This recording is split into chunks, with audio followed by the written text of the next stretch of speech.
So good to have people here in person. This is awesome. And real people. Like, want to hug everyone. So thank you for all of those who are with us virtually. Hopefully we got good sound. Yes, please ask questions. This is a very fluid program. We want to encourage questions, have a Q&A session going with our guest speakers. For those of you who are online, don't hesitate to put your questions in the chat, or is there a Q&A box, or is it a Q&A box? Either one, it's fine. And are we doing presentation? Yeah, so some updates first up front. Who we are, most of you know us, we're the Cal Poly CIE SBDC, Small Business Development Center. We provide one-on-one consulting with business owners, anywhere from pre-venture startup to small, medium-sized to fairly large-scale businesses. We have a team of 35 consultants available to do that consulting. It's at no fee for business owners. We're funded by the SBA and by the city and the county and Cal Poly and lots of grant sources. So we pay our consultants to work with business owners to help them achieve their goals, whatever business development goals they might have. Moving right along, we have a sponsor who's going to jump in. So thank you to our sponsor, Maynard Cooper, for sponsoring this program throughout the year. So we'll hear from Jamal just for a quick minute.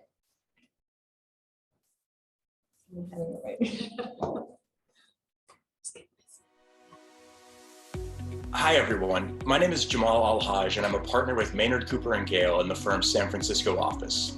Maynard Cooper is a full-service law firm of national reach with over 300 lawyers across 11 offices coast to coast.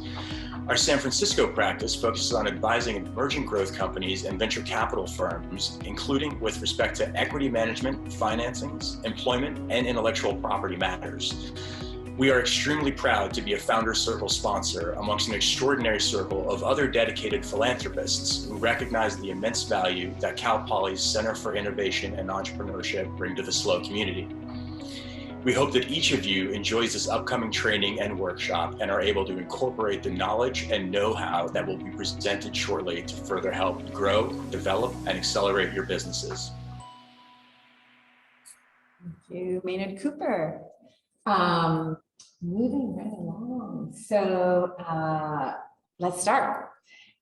Good morning, panel speakers. So I'm going to introduce everyone, but I would love for each of you, I think what's really important, our three guests are all investors. They all participated in AngelCon 2022. They invested in a fund, and maybe I'll give a little bit of background about the fund just to get everyone up to speed. Investors join, they invest $6,000 for 1 unit in the fund. We pool all the money together, and every month we meet to talk about investment topics, how to select a startup, how to negotiate deal terms, how to do due diligence. So we do that on a monthly basis for about 6 months. And then startups apply to be considered for an investment. On average, we get anywhere between 20 to 40 startups that apply. Our investors pick their top 6, and then they do deep due diligence in each of the 6 startups and invest the entire pot of money into 1 or 2 startups. So Sharon, Carolyn, and Stephen all participated this year, and they're here to share their experience around that process. So I think what I wanted to highlight first thing was who you are, your backgrounds. Everyone has very, different types of backgrounds. I think we tend to have a preconceived notion of what an investor looks like, and I shall share an anecdote about that later. But it's very accessible, and it's very compelling, especially when you're investing in your local startups in your region. So Sharon, do you want to start and jump in and tell us a little bit about who you are and why you joined the fund? Sure. I'm Sharon. I moved to SLO about 2 years ago. So part of my interest was to kind of get involved in a local investor community and investing in companies that have local ties. My background is I worked in consulting, and I worked a lot in kind of marketing marketing commercialization space. So sometimes that can be really not top of mind for certain startups. So it's really interesting to kind of, help bring in that mindset, I think. And then I started angel investing probably just a couple of years ago. I've been kind of doing a career shift to manage a small family office with my siblings. Can you explain what a small family office is? Because I think that's it's a new jargon term in the industry, but yeah. So, I mean, it's a portfolio of assets, and we invest in some private equity, venture, and multifamily real estate. And then the angel portfolio is, for me, I feel like some of that's more on an individual basis, and I think it makes me feel more confident at evaluating fund managers, because it gives me a better idea of like what they need to do. So, and then there's also like kind of the grant making side of it. Carolyn, you probably have been involved. I mean, you've been involved in every fund for AngelCon. Maybe 4 of the 5. I need 1 year 4 off. It was just a busy year. There's nothing against AngelCon. So, but you've been in 4 funds. Yes. So tell us about your background and your experience around that. Sure. So my background is in investment management.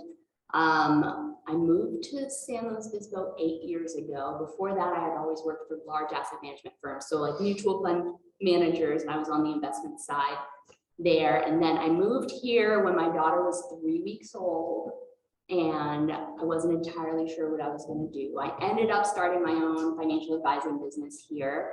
But when I moved here, I was super bored because I had a baby. Some people really like that. It was pretty boring to me. I love my child. She's super fun now. She's 8. Anyway, baby boring. But too late. I digress. Coming back. So I got introduced to the angel investing community locally through Slow Seeds, which is the local angel investing group, which is currently being morphed into the new Central Coast Ventures, which maybe Steve can talk about more since he's leading that effort. But anyway, through that and through knowing Judy, when the first AngelCon started, which was Judy's brainchild and has been amazing for this community, I started investing in that as well and participating in that program. So I think that about rounds it up. So I've done 4 of the 5. What about you, Stephen? Tell us about your background and how you got involved. Well, I definitely want to start and say thank you for starting AngelCon. Oh, Bringing together not just entrepreneurs that are starting companies that can, go raise money and get advice, but honestly, almost equally important, maybe slightly more important, the investors, and not just you, your entire team. You are incredible.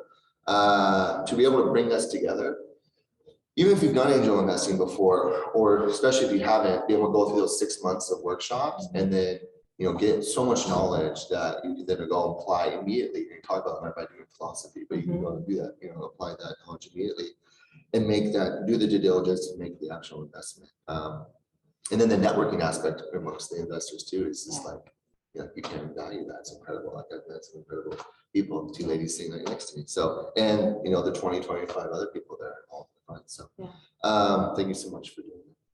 My background, I've been in and out of SLO my whole life. I was born here, but I grew up in Southern California and then spent my career in the Bay Area doing B2B software, leading partnerships for various summer of startups. I moved back here in summer of 2018, and when I did, I really wanted to, I've done some angel investing prior to that, but I really wanted to get involved here locally in the community and working with entrepreneurs and supporting them, but not just, providing capital, but also providing my time and energy to help them make them successful. So I did just that. I got involved in AngelCon, so I've done 3 of the 5.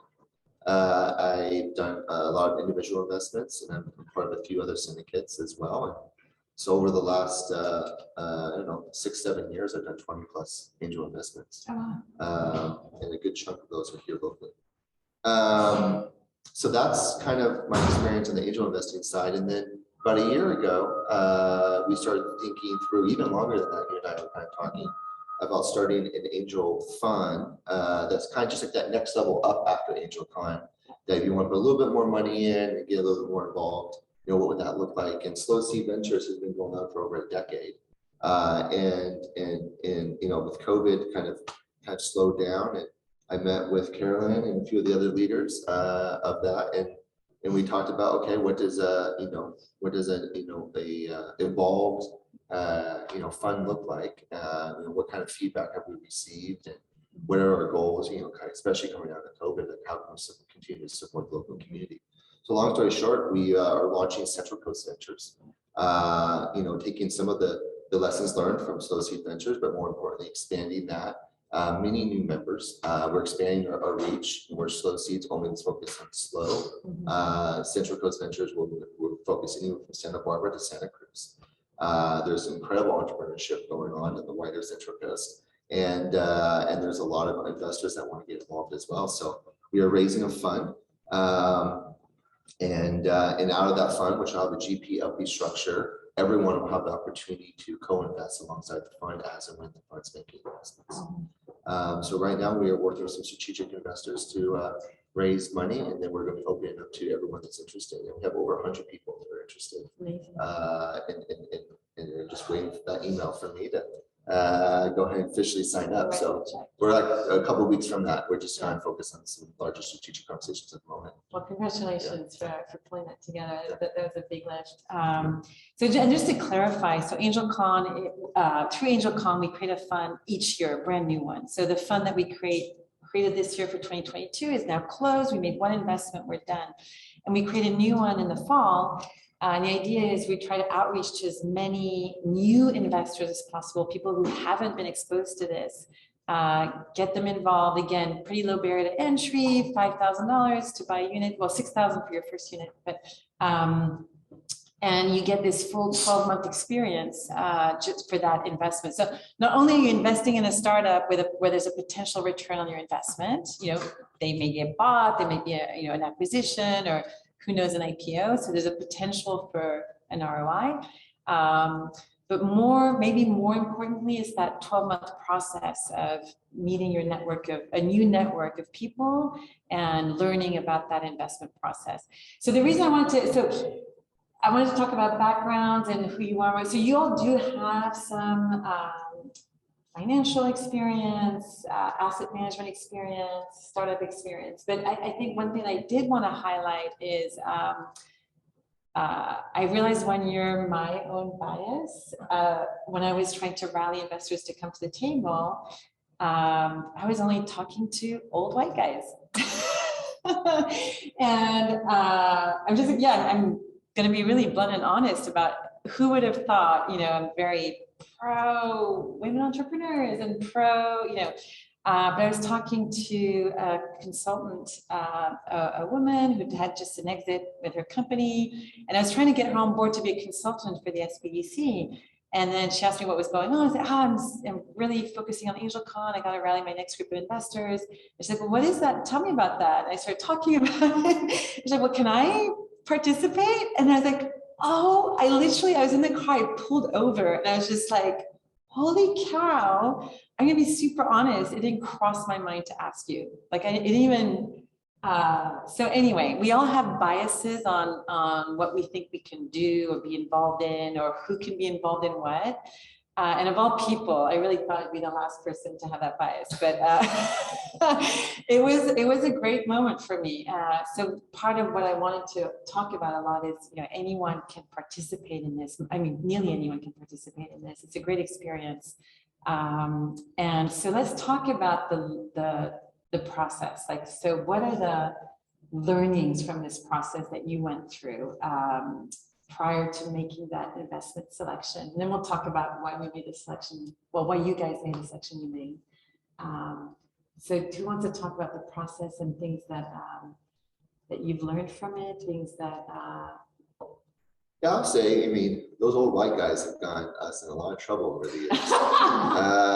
From financial, especially in financial investments, if you look at some things that have happened. So let's definitely break that mold. And honestly, sort of answering that question, it's like, I got involved because going through my career at B2B software, I had the opportunity to work for some incredible companies and learn a lot of really good kind of best practices and industry kind of learnings throughout the way.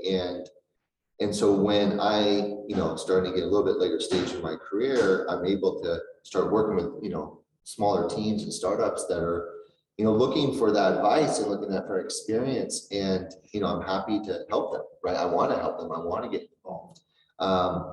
And again, it's not just about writing them a check, but it's a lot of times like, if they're willing, I'm happy to spend time with them. If they're not, that's okay too. I'll write you that check if I think it's a good investment. And that's on the other side of it is like, because I think I've learned and I've seen, I've been part of what it takes to build just incredible companies that have very high valuations. I think I have, a little bit of insight what it takes from early on.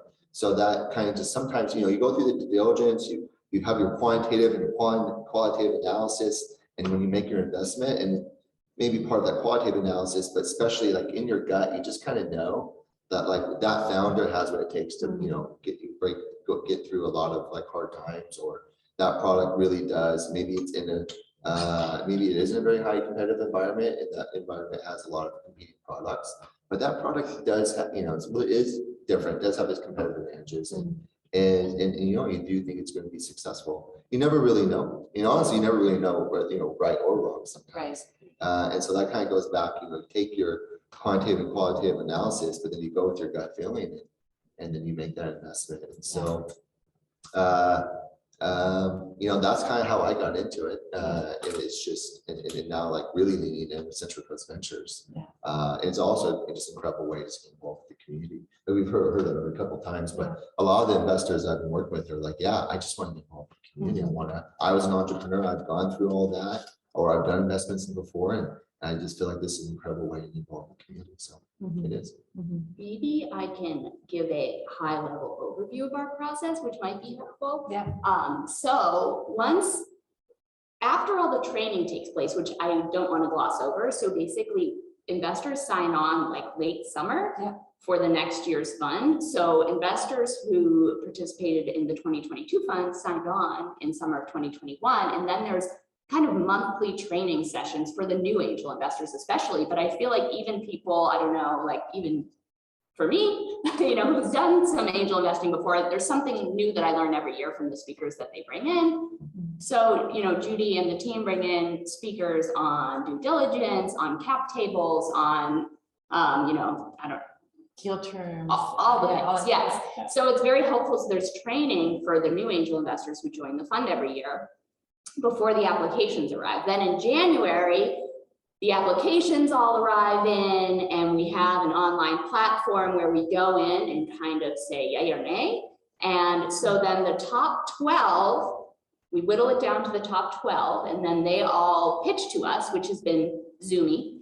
Over the last few years, used to be in person, but it's great because we brought in investors who aren't local too, like who are a little more connected to the community, but not necessarily situated here. And then we review those 12, we whittle them down to the top 6. And then those top 6 are the ones that we do due diligence on. So we break into due diligence teams. And I feel like, can you talk a bit about how did you do your due diligence for the teams? I think that a lot of startup founders don't realize the intensity of that process. Actually, I mean, it's a 4 to 6 week process. It's pretty intense.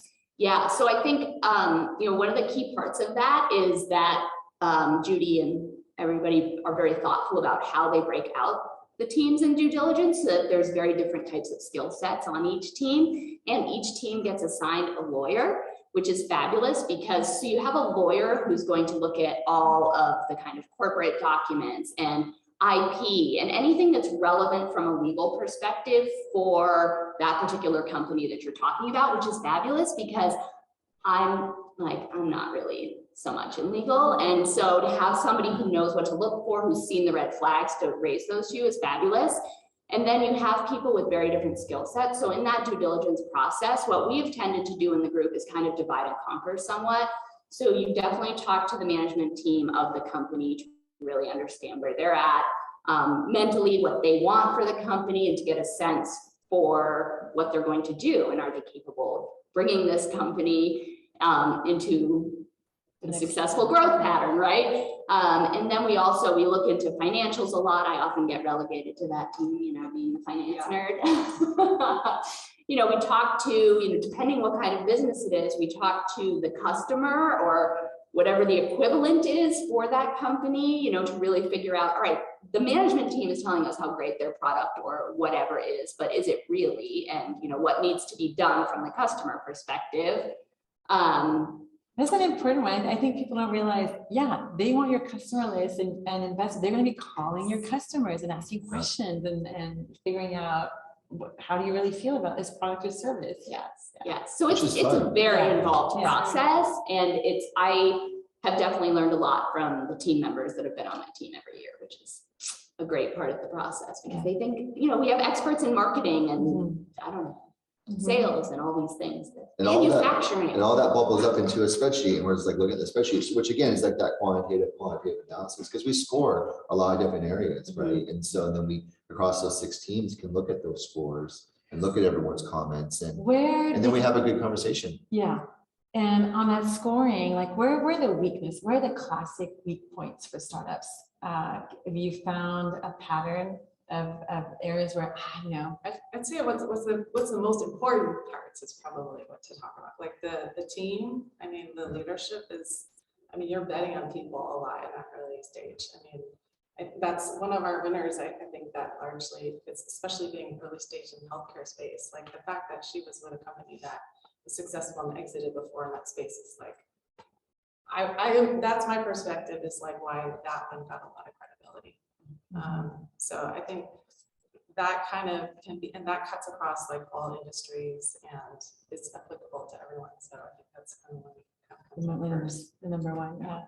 So we always, I think with startups, we see solo founders coming to our programs, and that's one of the first things we tell them, like, you've got to find a co-founder, right? The importance of building out that team to make sure they can take it to the next level. Yes, and that often is one of the weaknesses we see, and understanding if they understand what they need on their team. Right. So like, okay, you don't have this marketing person yet, or you don't have this manufacturing expert, but that with the money you get in your next round, you need to hire that person. So I think it's important that they understand that and are willing to take those steps. So once you have a strong team, what's the next thing what's the next priority?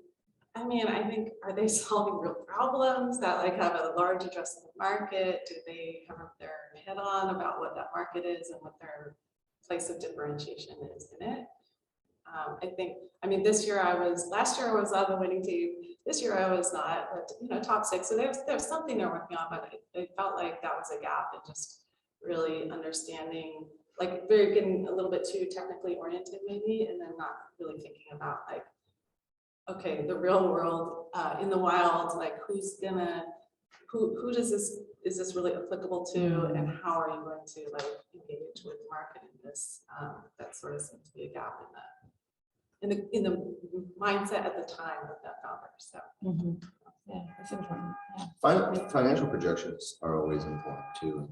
And honestly, I think let's talk about that, because that's a source of frustration. For a lot of founders, especially at the start, super early stage, when we say, we need projections for the next 12 months, 3 years, and a lot of founders are stumped. Like, really? Like I've sold one widget, like why they're going to be wrong? Like, we know they're going to be wrong, but why is it important? Well, I think there's a couple things. So one, like, however your money's coming in, whether you're funding it yourself at first, or maybe you're getting an SBA loan, or you're raising money from from investors, or all of the above, it will always take you longer than you think for that money to come in, right? So therefore, in financial projections, the more important part is not like how much revenue project, because honestly, most people just like, X customers times, this is how much new customers times my widget price, and they just take it across 12 months. Like, it just doesn't happen that way, right? And a lot of investors they actually spend a lot of time, a lot of energy into understanding what that revenue projections look like.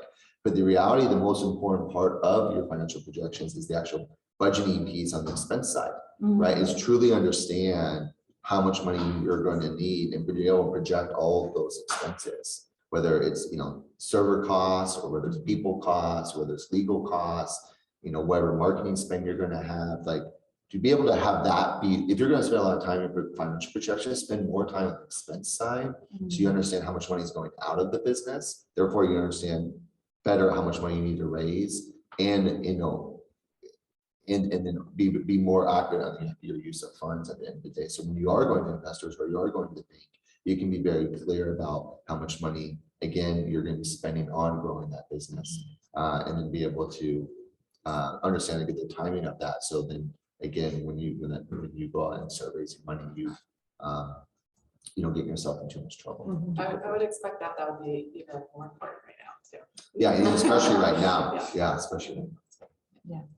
Is that, you agree with that? Yeah, I agree 100%. I don't have much to add. I mean, I think the financials tell a story, right? And the process of making those financial projections, I think, forces the entrepreneur to really think forward and think about those costs that are coming and how they're going to scale and what it means from an expense perspective. So I think it's really important to think through those, because it allows entrepreneurs to be more forward thinking and proactive rather than reactive. Yeah. And you see if they're willing. So I think, one of the companies this year I really liked, but one of the concerns I had is the management team wanted to raise like a quarter of what they needed over the next 2 years rather than the full amount, even though they could, because they didn't want to dilute themselves too much. And I've just seen too many startups be too cute and being like, oh, I'm just going to raise this much now. And because they're so positive about their projections. They're like, oh, I'm going to be cash flow break even within 6 months. And, it's 3 years later and they're not.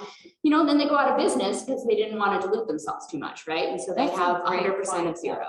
And so, right. So I think for startup founders, they don't want to appear disillusional, like in the sense of trying to raise too much too soon. But you're actually saying, no, it's actually, if you have a plan that supports that and that is realistic, then sure, like go for it. It's more, yeah. So you talked about financials and the importance of that.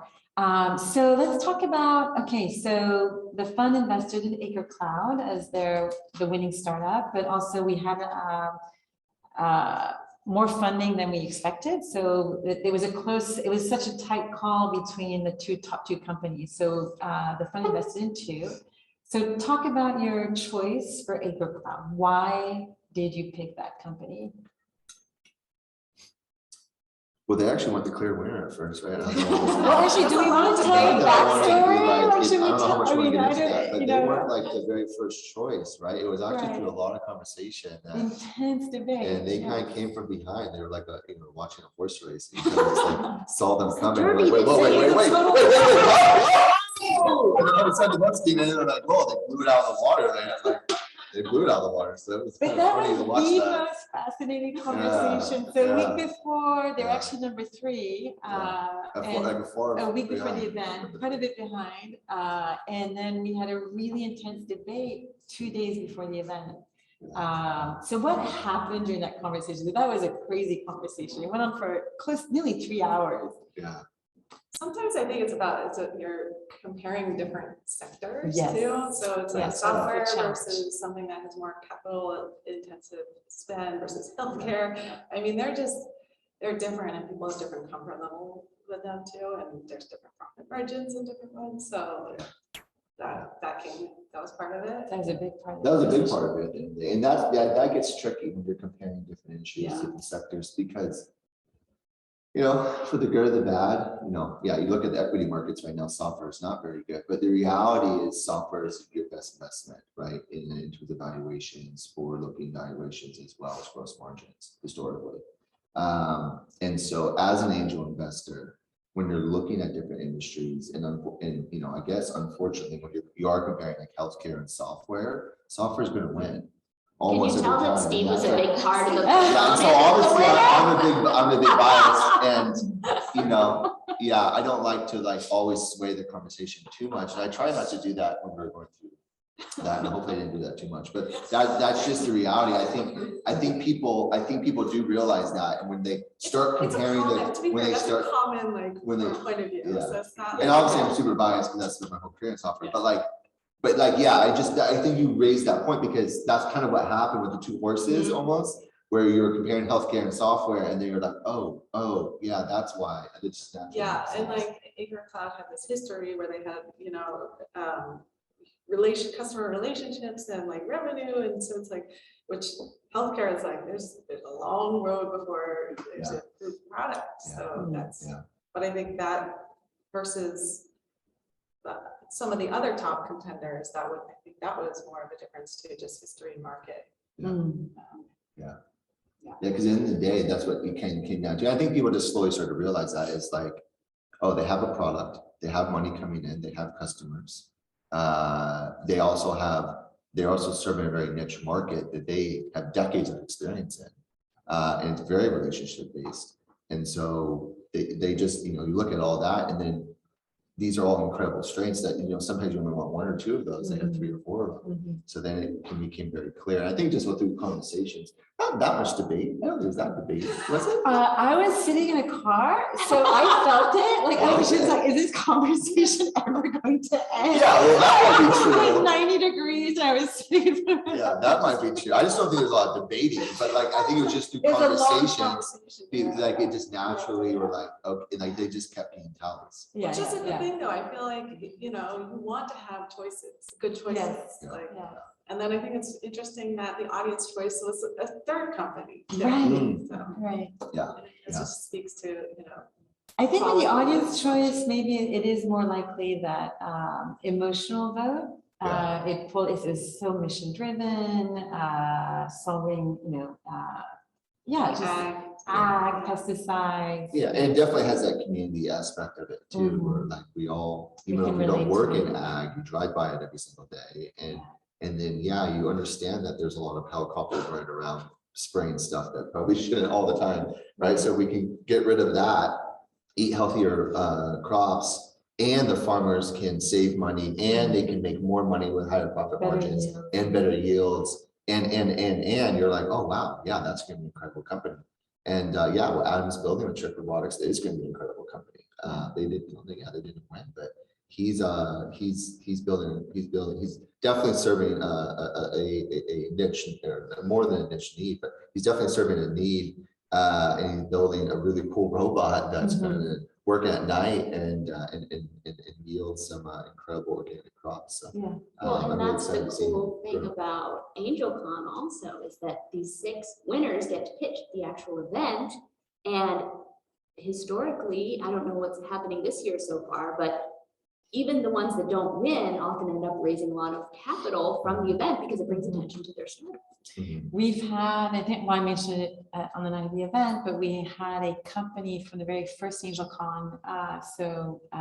Fund 1, 4 years ago, has probably raised the most, did not win, and has raised the most money of any company so far. Just closed a $12 million deal 2 weeks ago, 2-3 weeks ago. So we talked about, that was one of those examples where there's probably some reservations because there was some regulatory approvals that needed to take place, some patents that had to be granted, and IP issues. But now that those have fallen into place, it's going to just ramp up. But it's taken 4 years. I invested in 3 of the companies from Yes, and one is can we talk about? I know, still confidential. Oh, oops. Oh, I nearly blew it. Something's good about that happening. Yeah, something good is happening to one of the companies. So we won't say which one, but the company is getting acquired. So just got offered, yes, it's getting acquired, which is amazing. Another great, makes up. Yeah, I know. Well, that's the funny thing. The winner of Fund 1, and let's be honest, Fund 1, we were still feeling our way through the process, still building it out. Like AngelCon is such a more well-honed experience right now than it was in Fund 1, because we were figuring out best practices and how to structure it to have the best outcomes. So the winner of Fund 1, and it was very close also in Fund 1, is gone now. So we got nothing back on that one, which is that's part of angel investing. Good lesson learned. So there are some that are going to go to 0, and Well, most of them are 0. 9 out of 10. 9 out of 10 fail. Yeah. And I was going to say, so when you think about it, 5 funds, so that's 30 companies. I think we've only lost 2 or 3. Yes. That's not Of bad. all of the ones Of that have 30. that have, yeah, made So it to the far. top 6. So Yeah, so Yeah. far. Yeah. I mean, most, Yes. you know. Yes. But Well, the other Yeah. 3 that I invested in from Fund 1, they're all still alive. Yeah. Currently, they're still living. Actually, I just want to give a little bit more like fact data about that, which I think is super interesting. I just kind of realized is that, you know, you think about building a company in the Central Coast is not easy, Yeah. right? There's just not a lot of talent. There's great talent, but there's just not a lot of it. yeah, It's just not a lot of capital. There's not a lot of customers. So building companies here is actually really, really tough. And I think in some ways that's incredibly advantageous to entrepreneurs, because if you can kind of like build a company here on the Central Coast, I mean, look at my vice, that's a prime example of it, and then expand beyond there, like you can almost weather and get and beat, you know, many other risks that are going to come down the pipe. And here's some data to back that up. So you just mentioned that I through the AngelCon, most of the companies that gone through, only 3 or 4 have failed. On the slow seed side, in the last 10 years, they've been doing investments. They've done over 25 investments. Only 3 of those have gone under, and the overall IRR is 18% on their Wow. investments, and with a 2.05 equity multiple. Now you compare that to like VCs in the Bay Area, that's amazing. all those numbers are blowing them through the water. Yeah. That's pretty, So- that's incredible. Yeah. So, and again, only 3 have failed there. And so they have so many still going, right? And they already have that return. A few in zombie state. A few. Yeah, few in zombie state, which will probably die, Don't live in Jets. which will probably die.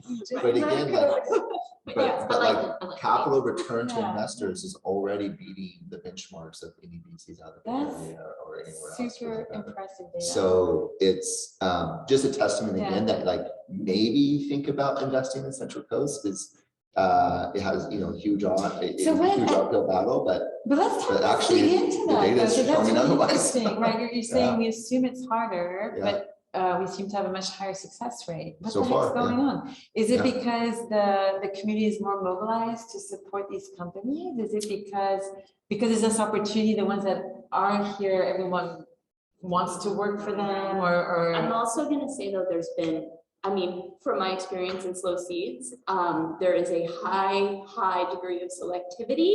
And I think slow seeds also sometimes got pushback for that of not investing enough in local Mhm. companies, because, good point. you know, I feel like slow seeds didn't invest, you know, in 20 deals a year, right? But I was It gonna was say, probably more 25 like over 10 years, 5. it's only Right. two, 3 Right. deals max. per Yeah, year. That's yeah, not it's a lot. Yeah, That's so not a lot. they were really selective, and Mhm. but the returns so far prove that out. That, you know, but yeah, like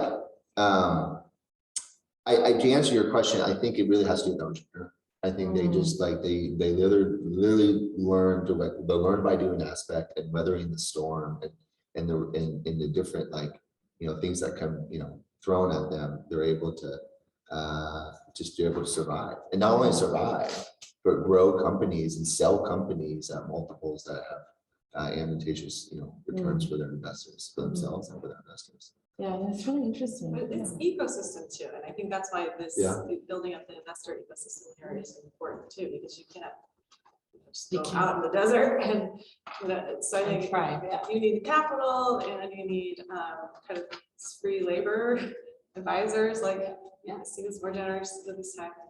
But I mean, I think that's such a, like, I think that's what is such a big service of, and I'm in another angel group where the fee just to participate in that is like equal to, or pretty close to, you Your know. investment. Yeah, so, and that, you're getting all this training here too, so I feel like that's definitely an added value. So let's open this up to questions. Yeah, Does anyone want to yeah. jump in? Sorry, I went, and I didn't mean to hog the conversation. But feel free to jump in and ask questions directly to our investors. Yeah, hard questions. Yeah. So I have a question. How do you guys, Stephen, you were talking about like SaaS, software as a service, all that, comparing it to different other investments. How do you guys think about that when you have like a specific niche or industry where growth curves are way higher, profit margins are way higher. You just have way more potential versus something like, robotics, which is, Capital intensive. an incredible idea that can make a huge impact, but, a lot more risky, and you might not necessarily see those returns. So how do you guys think about that when you're thinking about investments? We tend to fail miserably. No, honestly, I feel like it's one of the things we've struggled with the most throughout the 5 years, and we've tried a lot of different ways to try to make it more apples to apples comparison. Like we've had, ROI spreadsheets that everybody has to fill out that are like, okay, well, which brings in like expected capital you have to raise, and then, the dilution impact of that. And because, at the end of the day, a lot of those, kind of more capital intensive businesses, that's what's happening. So we've really tried to make them more apples to apples. But at the end of the day, I don't know. I think it's really hard to do that. So it ends up being a much more qualitative discussion around what risks we're comfortable with. And that always seems to end up being that final talking point, actually. And I noticed it during that last conversation is minimizing the risk. So what is, of these top 6, which one seems to have de-risked as much as, more than others, right? Yeah, that's true. But I mean, our top 2 are so different. Right. One's an early stage, like medical device that has a lot of de-risking to do, but really strong founder. So I think that you can be a loser in a great sector where you can, Well, actually, it highlights a great something we hear about as well. It's Amy's second startup. Had a very successful first startup, so having that expertise in the same industry, in the same, pretty much the same medical field, really. So that de-risks to a certain extent, right? So she's got all her investors from her prior startup. She's got all the network, all the medical connections. So she knows the pathway through the regulatory. She's known. Right. Yeah. So knowing that founder already has all that in place versus the founder that's trying to build all those networks and relationships and understand the process. Yeah. We tend to rate the companies based on like, 5 different buckets, 6 different buckets on different areas. And ROI is kind of one of those, and expected return, which incorporates the different business models. And then there's, management team and, like a lot of different factors. So I think we end up weighting all the different pieces. And I don't know. I don't know if we've mastered the comparing across different industries and sectors.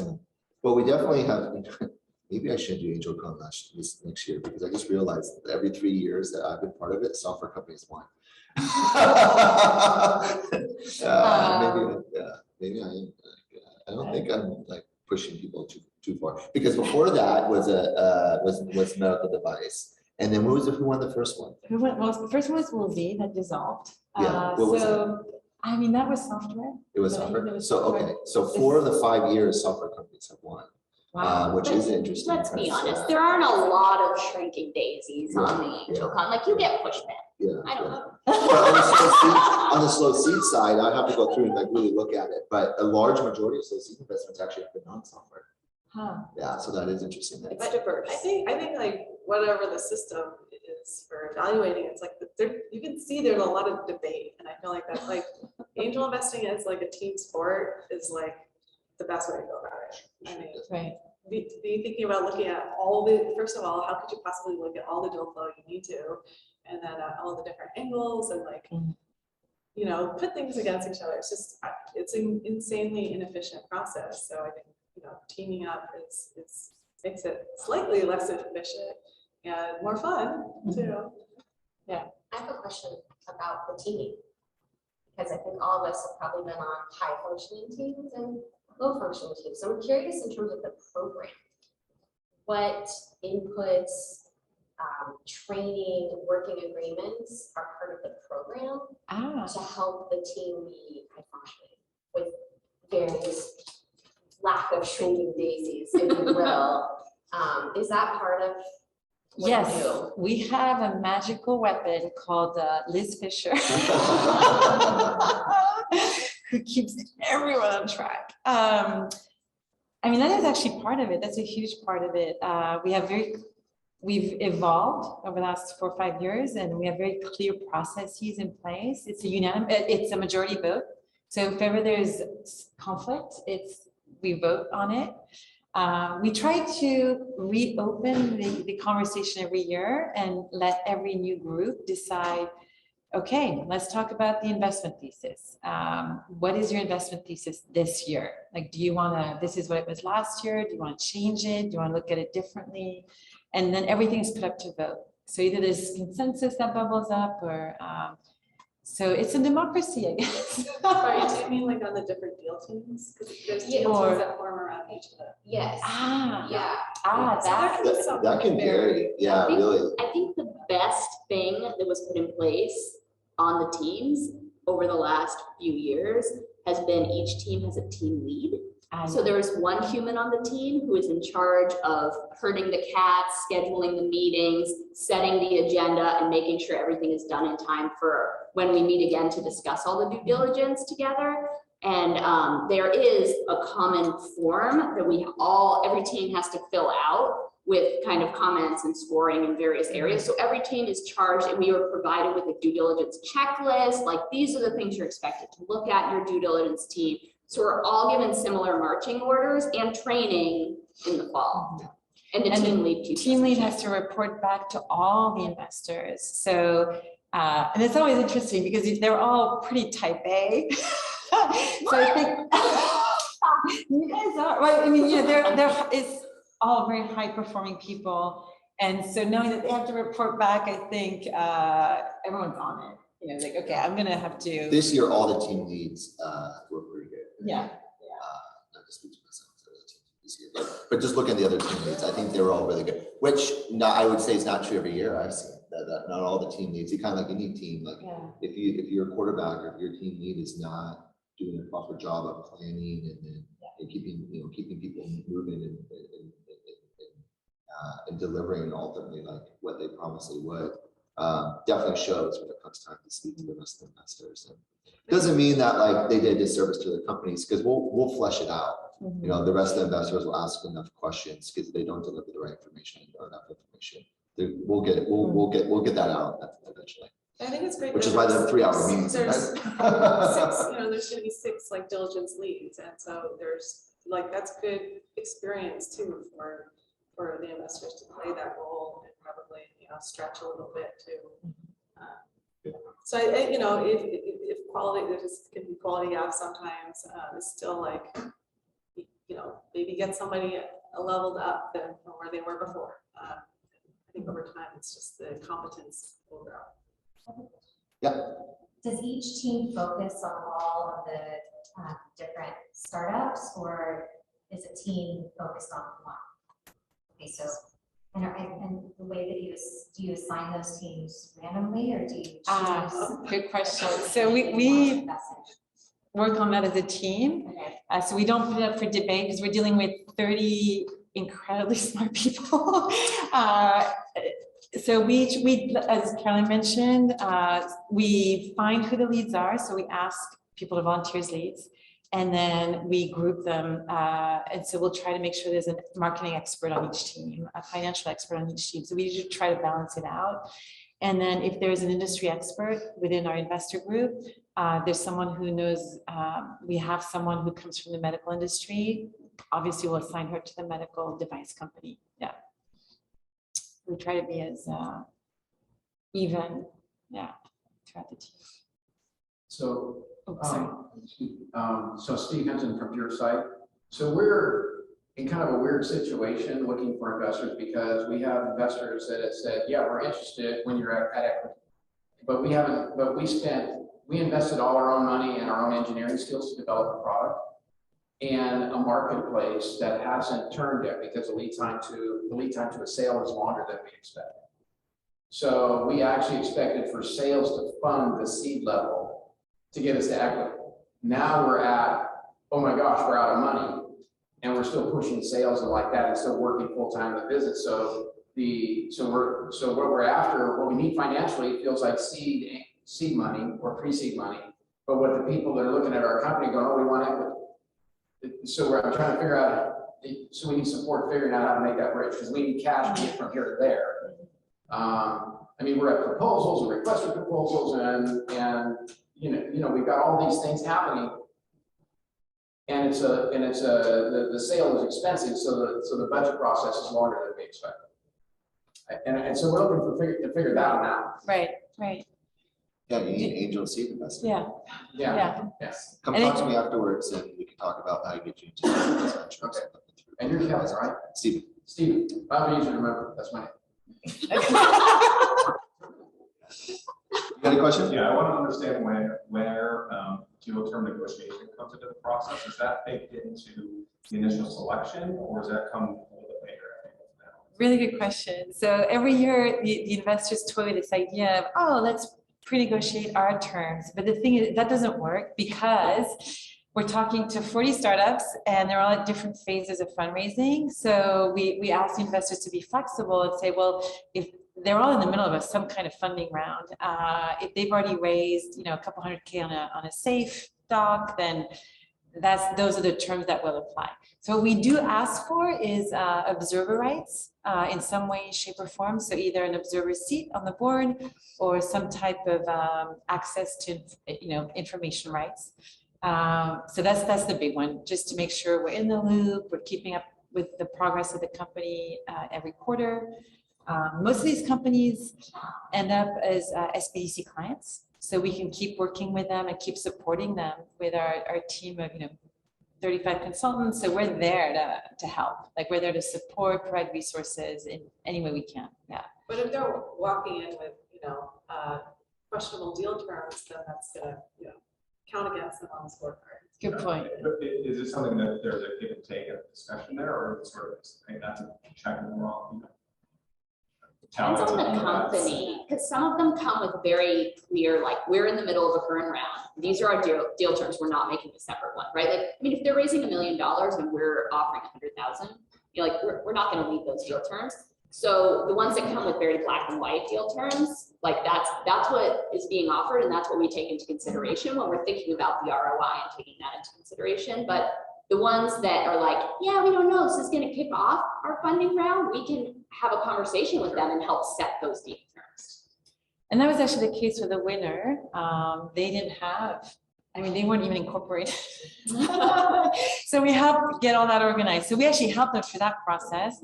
But they went with very mid-range, nothing excessive. It was neither investor nor founder friendly. It was just smack down the middle, very even terms. That worked out well. Yeah. So it was like a new point, which was nice. Yeah, especially going forward now with what's happening in markets that I think a lot of entrepreneurs are going to have to maybe give up a little bit more.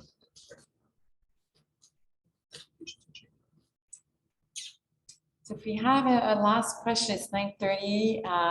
We do have to end the program at 9:30, but yeah, feel free to stick around. We're also, this room's available. There's coffee. If you want to spend time with each other and talk, please feel free to do so. And thank you so much for being here this morning. Really appreciate seeing everyone. Yeah.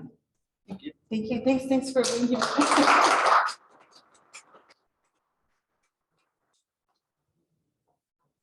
Thank you. That's awesome. Thank you.